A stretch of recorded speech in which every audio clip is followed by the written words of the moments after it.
मी तुम्हाला मागच्या ब्लॉगमध्ये सांगितलं होतं की मला उष्टी हळद नाही लागली होती, तर ती लग्नाच्या दिवशी कशी लागली, काय लागली ते तुम्हाला नक्कीच माहिती पडेल आणि माझं लग्न कसं झालं, काय झालं ते पण तुम्हाला आता या ब्लॉगमध्ये माहिती पडेल. लग्नाचा दिवस आलेला होता आणि पाहुणे मंडळी आलेली होती. चहा, पोहे त्यांच्यासाठी सगळीकडे लहान लेकरांची किलबिल चालू होती. मोठे पाहुणे, छोटे पाहुणे सगळे काही आलेले होते आणि वराडी लग्न घरात म्हटल्यावर खूप काही गर्दी असते. मी घातलेली होती पैठणी साडीच घातलेली होती लग्नामध्ये, घागरा नाही घेतला होता कारण कसं असतं ना, घागरा घेतला की तो पडलेला. झालं असं की माझं सगळं मेकअप वगैरे झालेला होता. त्यानंतर ताईंनी यांचा मेकअप केला आणि ते म्हणतात ना, ते असं नवरीला लावतात छोट्या छोट्या टिकल्या वरती त्या लावलेल्या होत्या यांना आणि मला पण लावणार होते, पण मी काही लावल्या तर माझा अर्धा मेकअप झालेला होता. तेव्हा मला बोलवलं की योगिता तुला बोलवलंय म्हणून तुझ्या सासूबाईंनी. तर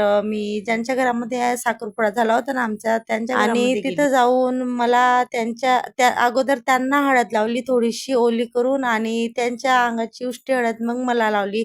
अशी आमची म्हणजे मला अशी उष्टी हळद लागली होती कारण इतक्या दूर आणि कोरोना चालू होता त्यामुळं काही आणता नाही आली. तर मग लग्नाच्या दिवशीच अशी उष्टी हळद त्यानंतर ना मग तिथून ताई आणि आहोन ते सगळेजण पारावर गेले म्हणजेच मंदिरावरती गेले कारण तिथून वाजत गाजत नवरीला ते घ्यायला येतात. असं असतं की नवरीची बहीण नवरदेवाला शेवाळ्या पापड वगैरे असं खाऊ घालते, ओवाळते असं असतं. आणि त्यानंतर लग्नामध्ये जेवढे वराळी आलेले असतात ना तेवढे सगळे ते शेवाळी पापड सगळं काही खाऊ शकतात.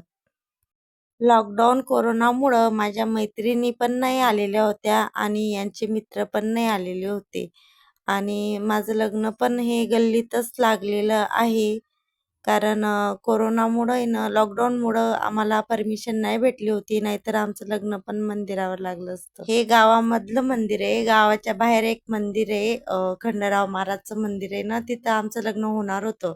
पण ते कॅन्सल झालं कारण अचानकमध्येच मार्च महिन्यामध्ये लॉकडाऊन लागलेलं होतं. तुम्ही बघू शकता आमच्या लग्नात जेवढे पण पाहुणे मंडळी आले त्याच्यातल्या अर्ध्या जणांनी तोंडाला वगैरे खाऊन झाल्यावर घोड्यावर बसले आणि गल्लीमध्ये आले कारण आमचं लग्न हे गल्लीतच लागणार होतं ना. तर मावशी, मम्मी त्यांनी सगळ्यांनी औक्षण केलं. सगळ्या पाहुण्यांना टॉवेल लग्नाच्या अगोदर मी खूप जाड होती, आता परत जाड झालेली आहे. तर एंट्रीच्या वेळेस ना मला डान्स करायचा होता, पण एवढे सगळे पाहुणे बघून मी काही हिंमत नाही केली आणि तो डान्स पण मी कॅन्सल केलेला होता. स्टेजवर गेले. स्टेजवर गेल्यानंतर ना लग्नाची विधी वगैरे सुरू झाली. तर जेव्हा श्री गणनायकं गजमुखं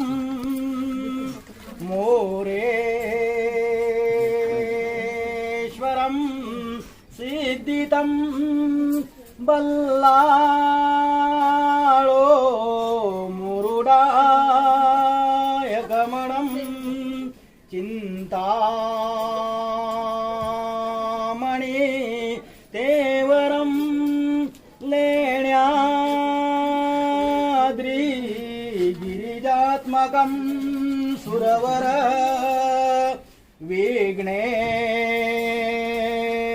विघ्नेश्वरं ओजरं ग्रामोराञ्जन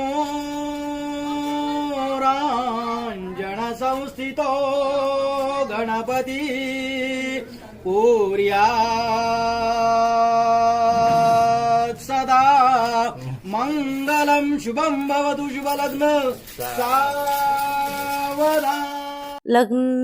लग्न लागल्यानंतर त्यांचं औक्षण केलं, त्यांना मिठाई वगैरे खाऊ घातली. तर तेव्हा मी त्यांना थोडंसं खाऊ घातलं, पण त्यांनी मला पूर्ण एवढा मोठाचा मोठा लाडू मला खाऊ घातलेला होता. ते झाल्यानंतर आमची लग्नाची विधी पूर्णपणे पार झाली. म्हणजे मंगळसूत्र जे वगैरे घालतात, कुंकू वगैरे जे लावतात आणि 7 फेरे जे करतात ते सगळी विधी पूर्ण केली. त्यानंतर फोटो काढण्यात येते. म्हणजे जे पाहुणे वगैरे असतात त्यांच्यासोबत काढले, काही आमचे काढले, काही मंदिराकडं थोडेफार झाडं वगैरे होते ना, तिथे जाऊन पण आम्ही फोटो काढलेले आहेत. आता सध्या अल्बम माझ्या माहेरी आहे. जेव्हा जर आणला तेव्हा मी ते फोटो तुम्हाला नक्की शेअर करेल YouTube, Instagram. लग्नाची विधी झाल्यानंतर ना जेवण करून घेतलं, कारण संध्याकाळ झालेली होती आणि दमले पण होते आणि घरी पण लवकर निघायचं होतं, कारण रात्र होणार होती. इतका दूरचा प्रवास सगळं काही झाल्यानंतर ना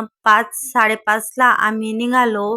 तर प्रवास खूप लांबचा होता आणि तेव्हा रोड पण खूप खराब होते. आता रोड चांगले झालेले आणि घाट असतो औरंगाबादला, सॉरी, संभाजीनगरला यायला घाट असतो. तर रोड खूप खराब होते आणि घाटचा रस्ता पण खूप खराब होता. आम्हाला कमीत कमी 4 तास, 4.5 तास तरी लागले होते घरी यायला, कारण तुम्हाला सांगितलं मी की रस्ता खूप खराब होता. घरी आल्यानंतर ना शेजारच्यांनी इतकं भारी रांगोळी वगैरे केलेली होती तयारी, आणि जेवणाची तयारी पण करून ठेवलेली तर होती. गेटामध्येच मला ताईंनी अडवलं. ते असतं ना की नणद अडवते घरात यायच्या अगोदर, नाव घ्या नाव घ्या, पण मला काही नाव आलं नाही. तर मला ताईंनीच माझ्या कानामध्ये सांगितलं की तू असं असं नाव घे. औक्षण वगैरे केलं आणि कळस वगैरे ते गृहप्रवेश केला कळस वगैरे ठेवून, आणि कुंकाचं लाल पाणी करून मला पायहून ठेवायचे सांगितले. त्यानंतर ना अशा प्लेटी प्लेटी ठेवलेल्या होत्या, मोठे ताट असे ठेवलेले होते, आणि सांगत होते की जेवढ्या जोरात हे ताट वाजतील तेवढं दोघा नवरा बायकोंचं कोणाचं तरी चालतं, म्हणून असं काहीतरी प्रथा होती थोडीशी.